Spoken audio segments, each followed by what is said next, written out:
Let's go to the Toms River Volkswagen Sports Hotline and welcome into the locker room our good friend, former Philadelphia Phillies pitcher, Tommy Greene. Good morning, T. Greene. Good morning, pal. How are you doing? Well, I got to tell you, Tommy, you know what? I'm feeling much better about my Phillies.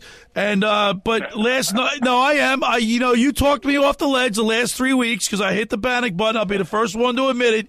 But I like where they are. I like where they are right now. And you obviously had that confidence that you have from being a former player, the faith.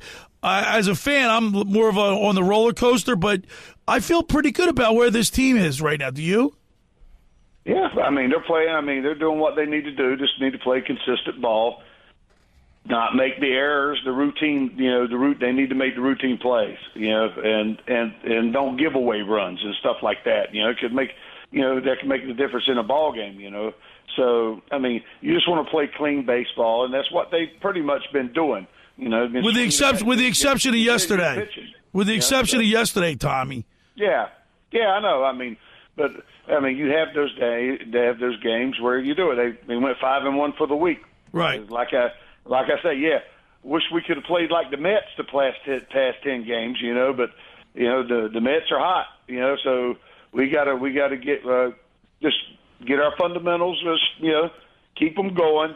Make the routine play. So when we play the Mets, we got 7 games coming up against those guys or something like that? Yeah. So, I mean, it's a huge thing. I mean, we just got to keep doing what we do and win some ball games. That's it. Take care of our own stuff. Don't worry about anything else. Oh, every Sunday throughout the baseball season, we get a chance to go on the mound with former Phillies pitcher Tommy Greene. Tommy, Taijuan Walker, man, he seems like every time he gets into a game, he's not effective. What's going on with him? Is it like... We call him. I mean, this is a little bit on the joking side, but this is on the fan side would say he's a gas can. He comes in and he ignites. He ignites fire. He ignites. But I mean, I wish I could explain. He's just guys. He's not executing like he needs to do, and then when he makes good pitches, they fall in or something like that, or he can't afford to walk guys, because he gives up a lot of hits.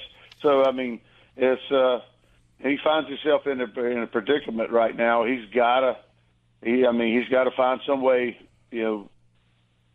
I don't see it this year, but over the winter. Well, maybe he just needs to change the scenery. Yeah, well, I mean, he's got to find some way.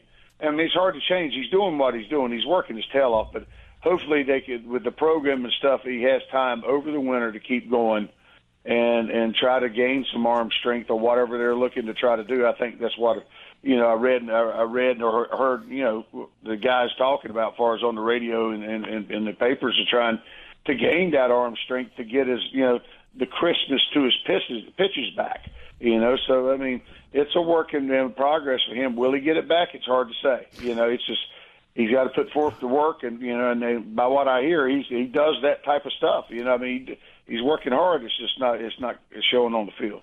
Now, Tommy, the Philadelphia Phillies, I think their magic number's down to what? 14 to win the East. 14 to win win the East. Magic number to win the East. And you got about 3 weeks to go. Now, you just got through the dog days of summer. Everybody's body is beat up. And we saw Bryce Harper. He's dealing with a wrist and an elbow, and then he gets plunked on the other elbow. Yeah. He's played 45 of the last 46 games. I mean, shouldn't Topper just say, "Look, we're playing the Marlins. Take today off"? Well, I mean, it's good luck trying. I mean, because the guy wants to play. If he feels like he can still play and he's effective. No, is he hitting a home run? No, he's not. But he'll go 2 for 3 or 2 for 4 or 1 for 3 or. He's batting 364 in his last 7 games. I mean, he's on fire that way. He's just not. He just doesn't have any power. It's just, well, I mean, that's just the thing. Is a couple of days going to help that? It's hard to say what type of injury he has. We don't know. Right. I mean, it's not definitive what they're saying is happening. So it's that type of thing. And so that's why we call it a team, not an I, not Bryce Harper. The other guys got to step up a little bit and pick up the slack. And look what happened. Who woke up? What we talked about last time. Who woke up? Yep. And I said possibly he could hit 15 home runs this month. and he's on his way there. Yeah, Schwarber. So he's hot as a firecracker. So. Hi there, Tommy. This is Jason, a new producer here. I wanted to ask you about Aaron Nola's performance last night. Do you think that it was just an off night for him, or do you see what he did last night as a concern moving forward? Well, I have to say, I didn't watch the game. I was at a function. We're down in Chesapeake City.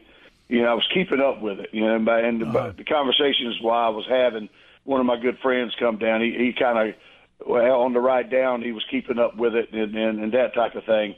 We were down at a function for the Darren Dalton Foundation down in Chesapeake City. Okay. At the Chesapeake Inn. Cool. So we were doing stuff yesterday, and we got the big function today. So it's a good thing. But by what I heard, it was just the big thing with Aaron. It comes down to command. And by what I heard, his command wasn't what it was, what it needed to be yesterday. So that's all.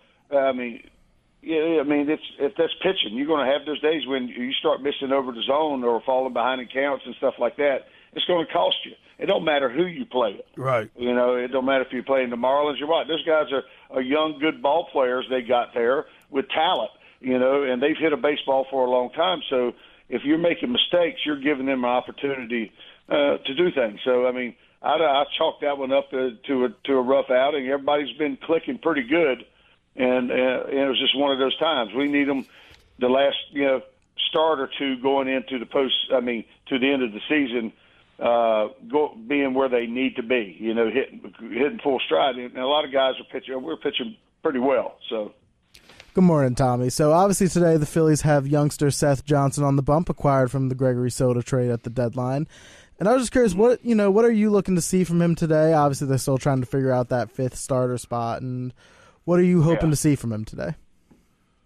Oh God, say not falling behind the counts, all the time, and throwing strikes. You're going to be amped up. It's hard. He's got to control his emotions. We're all guilty of that. No matter if you've been in the big leagues or not all the time.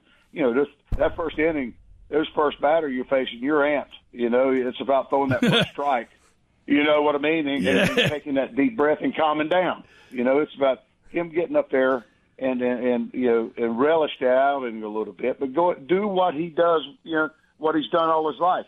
That got him in this situation. And the opportunity is throw strikes, and get and use his talents and get people out. That's bottom line. That's what I'm looking.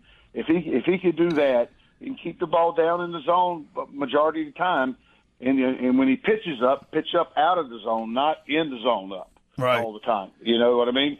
Because you start getting hurt if you're down in the middle of the plate because you're not perfect. You're going to miss. You start trying to pitch up all the time, you're going to miss one belt high. And that's when they capitalize on it. So stay down early, pitch up late. You got a good chance. Hey, Tommy, I know you guys, you're professional baseball players, but when you go to a city like Miami, there's no enthusiasm in the ballpark, and there's nobody there. You're playing against a bunch of no-names. I know you said they're all baseball players and they're all good talent. Yeah. But is it hard to get up for it? If you're maybe Aaron Nola just had a hard time getting up for that game last night? No. There's pride. There's pride in a baseball player. And it doesn't matter. You go out there to do a job, and you take pride in it. And Aaron's a hard worker, always has been. And you take pride in yourself to do what you're doing. You're working for a team. They got a goal, and every game counts. So you're trying to do the best you can to help the team win. So no matter what, no matter if you give up some runs or not, you're trying to keep your team right there to give them a chance to win. You know, but it takes the team to do that. Not just Aaron. Yeah, he gave up some runs, but we were still right there to be able to tie the ball game up or possibly win it if we didn't give up any more runs later. But we end up giving up that. So, Tommy, I know. Do you think that '93 team would have had a hard time down there in Miami when you guys went down there for a 4-game series? Oh, dude. We stayed in Fort Lauderdale and stuff anyway. So, it no matter where you at, we had a good time no matter where we were at. So, I know this team seems grounded. Like Harper's a family man. A lot of more like Schwarber and Turner and Harper. Stubbs is probably going crazy. Stubbs, I mean, even Stott's a family guy now. So it seems like that team's more grounded than you guys were. Well, yeah, I mean, but it's just that's a different era, different age now. There's cell phones everywhere, cameras everywhere. Yeah, it's just you have. I mean, it's the privacy thing a little bit. I remember just. I mean, when I played, it was just, you wanted to go sit down at a place and maybe have a beer and talk shop with a couple of the guys you might go out with. I'd like to find a little dive place that you can hear the TV, right? Or catch up on the sports, the scores, But that's why we stayed in the clubhouse a lot. You heard a lot of us guys about the Phillies. A lot of us guys stayed in the clubhouse a lot, at after ball games, and stuff like that. That's how we did things, But we'd go try to find little places, on the road or whatever, so we can have a conversation and not making it as monotonous all the time. You know what I mean? So, Tommy, I wanted to ask you. I know that we talked about Aaron Nola, but I wanted to get into Ranger Suarez too. How do you think that he did in his last outing, and do you think that he can get back to his old self before the postseason? Well, I mean, coming off injury, it takes some, get back in the swing of things a little bit, and obviously building that confidence. Yeah, he knows he can pitch here in the big leagues, but building that confidence that you're repeating like you're capable of doing. And I think, and that was a good sign doing what he did earlier. In that outing, he kind of built, and he threw the ball really well, I thought, So, I mean, it's a building process all the way up, and he's probably got, probably 4 more starts, maybe, 3 or 4? Yeah. Something like that. So, I mean, that's a lot. I mean, he should be fine, barring any setbacks or, that's like we said at the beginning of the year. It's all about the guys being healthy when it counts, and hopefully everybody is, so it's getting to that point where they're, not banged up too bad, but they're healthy going into this stretch run right here to give them a chance to go and get this thing done. You know what I mean? All right, Tommy Greene. So you're down in Chesapeake area for the Darren Dalton Foundation. What's going on down there? Yeah, I mean we have down here at Chesapeake City. We're having a function today at the Chesapeake Inn, which is owned by. I won't be able to pronounce John Marco's last name, but he owns it.